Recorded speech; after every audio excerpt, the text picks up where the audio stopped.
হে ৰাম পূৰ্ব প্ৰলয়ত নষ্ট ভৈল বেদ বাণী কহিলু ব্ৰহ্মাতময়ী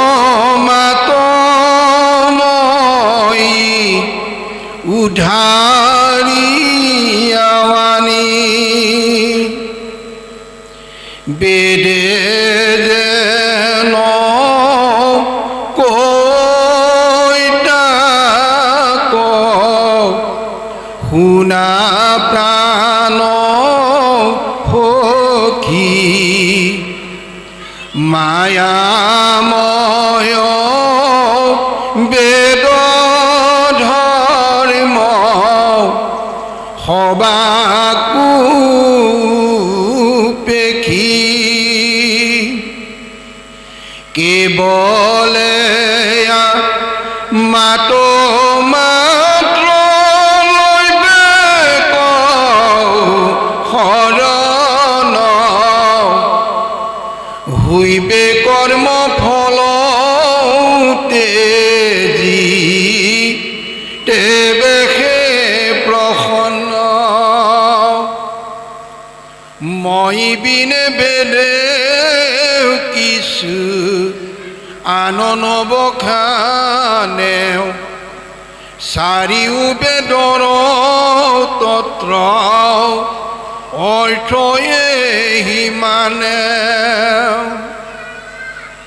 মনুত প্ৰথমে ব্ৰহ্মা কহিলা হৰিষি পাছে জানি লন্ত বেদ সবে সপ্ত ঋষি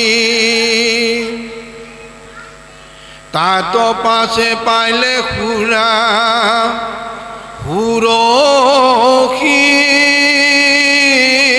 ধৌনাগ অনন্তৰে বেদ কম নুইছে পাইলে ওলাগ যাৰ যেন মতি কৰি বেদ ব্যাখ্যান নিজ অৰ্থ ভকতিত তেজি বুজয়ান কেহু বুলৈ বেদে কৈ যজ্ঞ ব্ৰত দানে কেহু বুলৈ ক্ষুদ্ৰ দেৱ পূজা তীৰ্থস্থানে কেহু বুলৈ বেদে কৈ জ্ঞানে তেখে গতি গুণৰ ইচ্ছায়ে বুজেও যাৰ যেন মতি কৃষ্ণ উদ্ধৱ প্ৰকৃততে ইয়াৰ মূল কাৰণটো হ'ল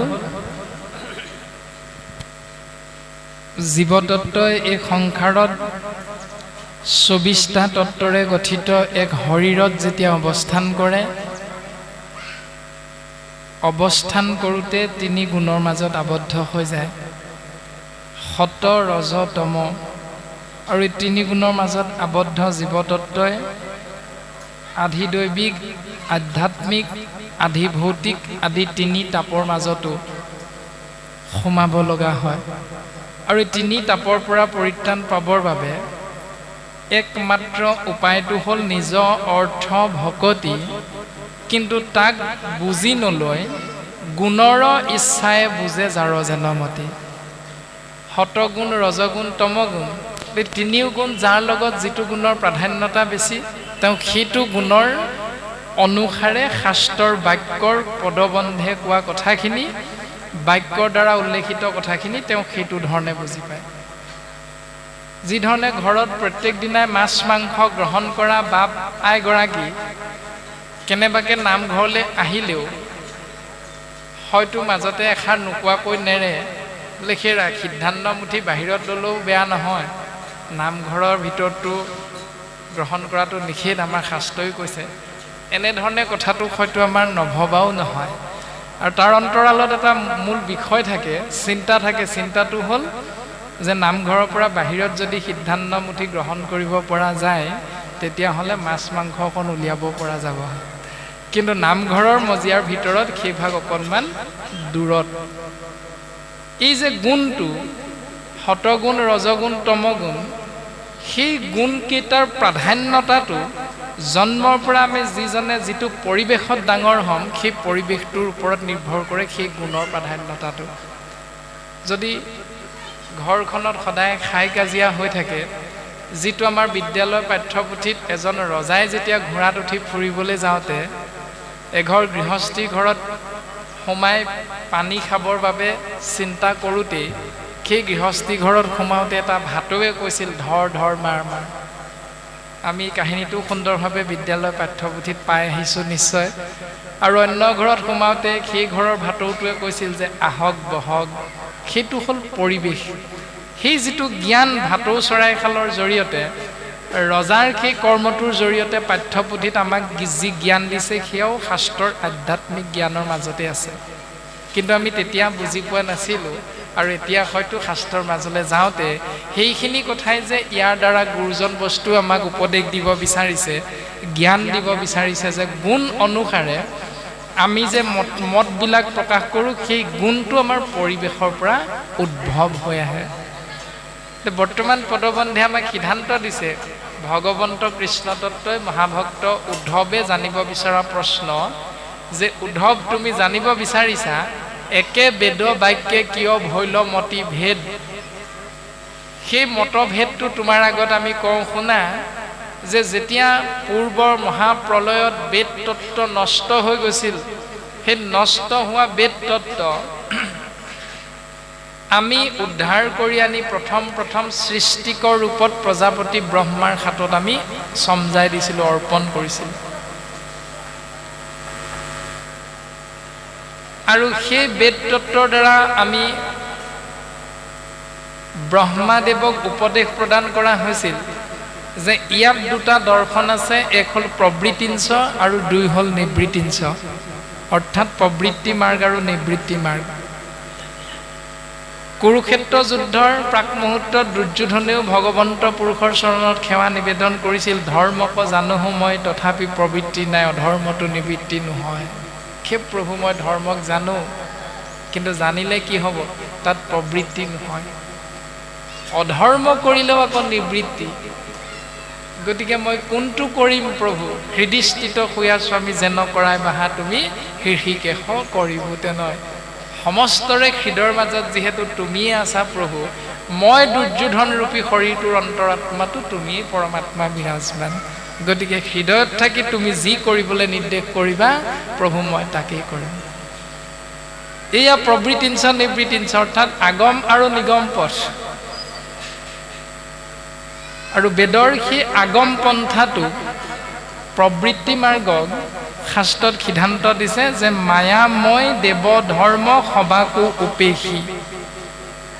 সেই উদ্ধৱ তুমি মনত ৰাখিবা, বেদে হেন কৱৈ তাক শুনা প্ৰাণ হসি, যে বেদে প্ৰকৃততে কি কৈছে, মায়াময় দেৱ ধৰ্ম সবাকো উপেক্ষী। বেদত থকা সেই মায়াময় ধৰ্মটো তুমি ত্যাগ কৰিব লাগিব। আৰু সেই মায়াময় দেৱ ধৰ্মটো ত্যাগ কৰাৰ লগে লগে তোমাৰ কৰিব লগা এটাই কৰ্ম সন্মুখত আহি পৰে, সেয়া হ'ল কেৱলে আমাত মাত্ৰ লৈবেক শৰণ, শুইবে কৰ্ম ফল তেজি তেৱেহে প্ৰসন্ন। তুমি কেৱল আমাৰ চৰণত শৰণ লোৱা, আৰু শৰণ লোৱা কালত তুমি মনত ৰাখিবা কৰ্মৰ ফলটো তুমি কেতিয়াও ইচ্ছা নকৰিবা। এতিয়া শৰণ আমি প্ৰত্যেকেই ল'লোঁ, কিয় ল'লোঁ তাৰো নিশ্চয় কিছুমান কাৰণ আছে। কাৰণ আমি শ্ৰীমন্ত শংকৰদেৱ সংঘত অন্তৰ্ভুক্তি, সেইকাৰণে আমি শৰণ ল'লোঁ। কাৰণ শৰণ নল'লে আমি চাহকণ দিব নোৱাৰোঁ, শৰণ নল'লে আমি শৰাই ভাগ আগবঢ়াই দিব নোৱাৰোঁ, শৰণ নল'লে ভাগৱত পঢ়িব নোৱাৰোঁ। গতিকে এই ব্যৱস্থাটোক হয়তো আমি কৰ্মৰ লগত ফলটো আমিও অজ্ঞানবশত হয়তো যোগ কৰি কৰি ৰাখিছোঁ নিশ্চয়। কিন্তু উদ্ধৱৰ আগত ভগৱন্ত পুৰুষে কৈছে শৈবে কৰ্ম ফল তেজী।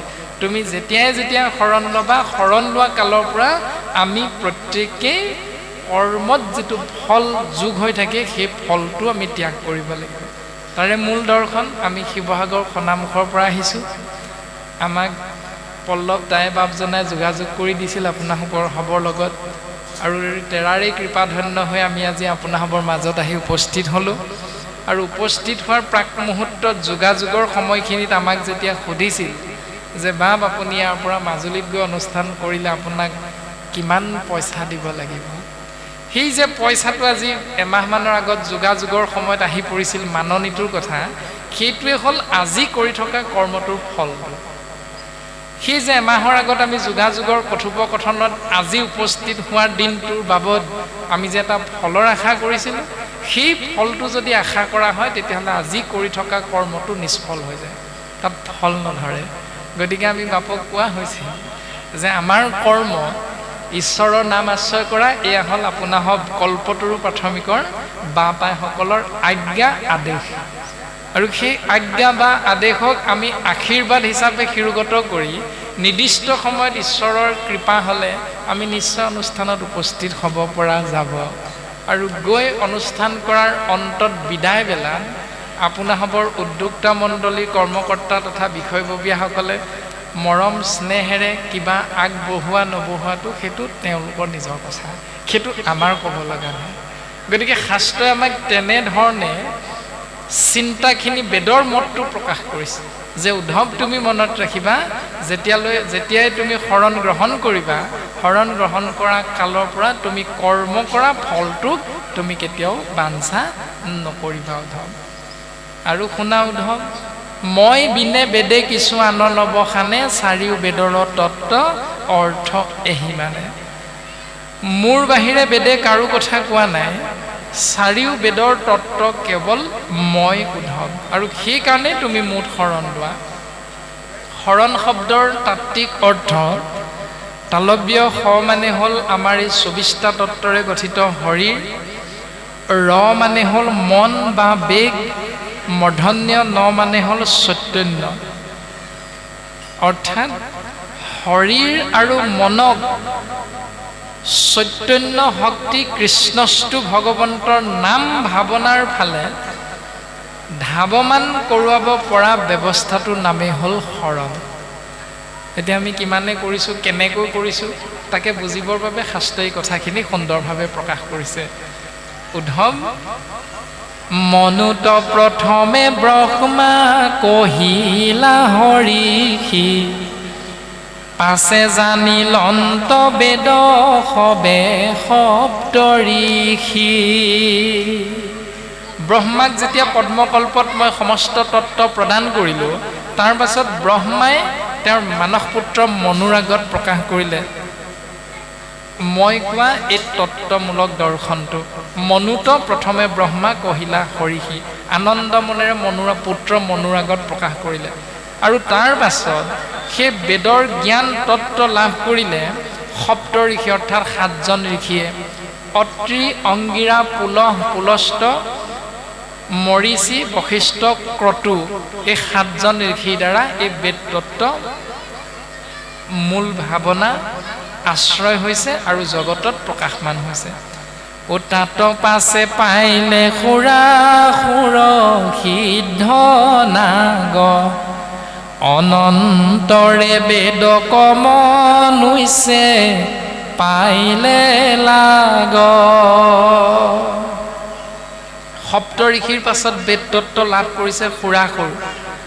সুৰ মানে হ'ল দেৱতা, যোগ অসুৰ, সুৰ যোগ অসুৰ সমান সুৰাসুৰ। সুৰ মানে হ'ল দেৱতা, বাকী হ'ল অসুৰ।